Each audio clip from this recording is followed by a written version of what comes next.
اللہ تعالیٰ نے رمضان میں زوجہ کے قریب جانے سے صحابہ کو منع کیا تھا. بڑا دلچسپ واقعہ ہے.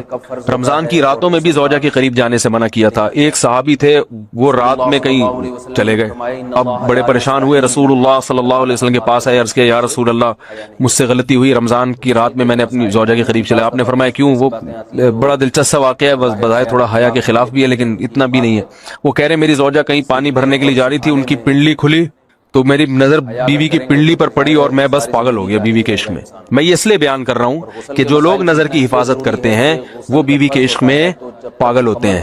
جو دن رات انٹرنیٹ پر پنڈلیاں دیکھتے رہتے ہیں انہیں بیوی کی پنڈلی بھی کیا شکل بھی اچھی نہیں لگتی ان کو. بد نظری کا یہ عذاب ہے, وبال ہے کہ جو اللہ نے گھر میں آپ کے لیے بٹھائی ہے وہ آپ کو اچھی نہیں لگے گی.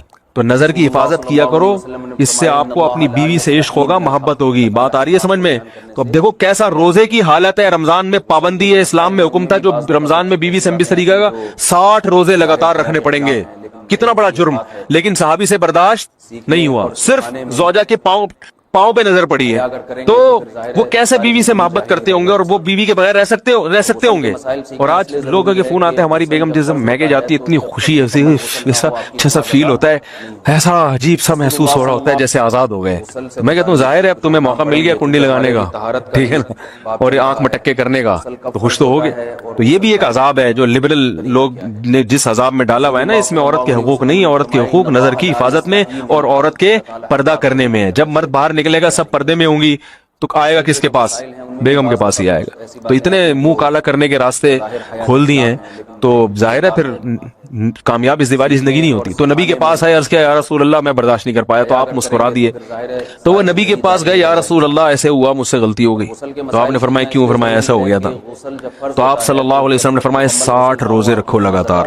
انہوں نے فرمایا ایک کی طاقت نہیں ہے, اس میں یہ ہو گیا 60 کیسے رکھوں گا, نہیں ہے طاقت.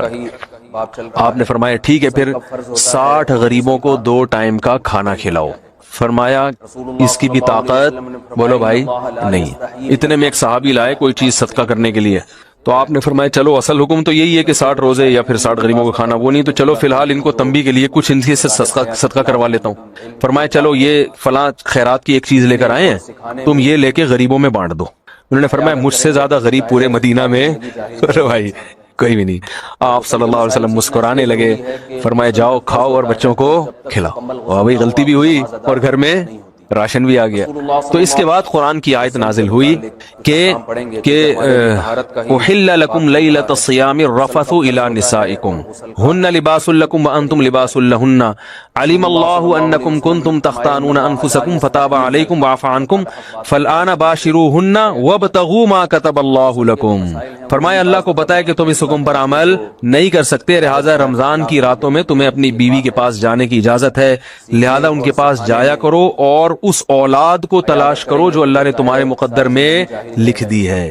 قرآن جہاں بھی بیوی سے ریلیشن قائم کرنے کی بات کرتا ہے اولاد کا ذکر لازمی کرتا ہے, یعنی تلاش کرو اس اولاد کو جو اللہ نے تمہارے لیے لکھ دی ہے. ما کتب اللہ لکم, ما کتب اللہ علیکم نہیں ہے. علا کا مطلب تمہارے خلاف, لکم کا مطلب تمہارے فائدے کے لیے. لام عربی میں نفع کے لیے آتا ہے, علا عربی میں ضرر اور نقصان کے لیے آتا ہے. فرمایا یہ نہیں کہ اس اولاد کو تلاش کرو جو بطور پینلٹی کے اللہ نے تمہارے متھے لگا دی ہے, جو اللہ نے تمہارے فائدے کے لیے لکھ دی ہے. اس سے پتہ چلتا ہے اسلام اولاد کی کثرت پہ کس قدر حریص ہے. بات آ رہی ہے اور بھی اس بارے میں آیتیں ہیں قرآن مجید کی, مگر میں اب زیادہ تفصیل میں نہیں جاؤں گا. کچھ آیتیں رہ گئی ہیں, کچھ احادیث رہ گئی ہیں, تو وہ انشاءاللہ پھر اگلے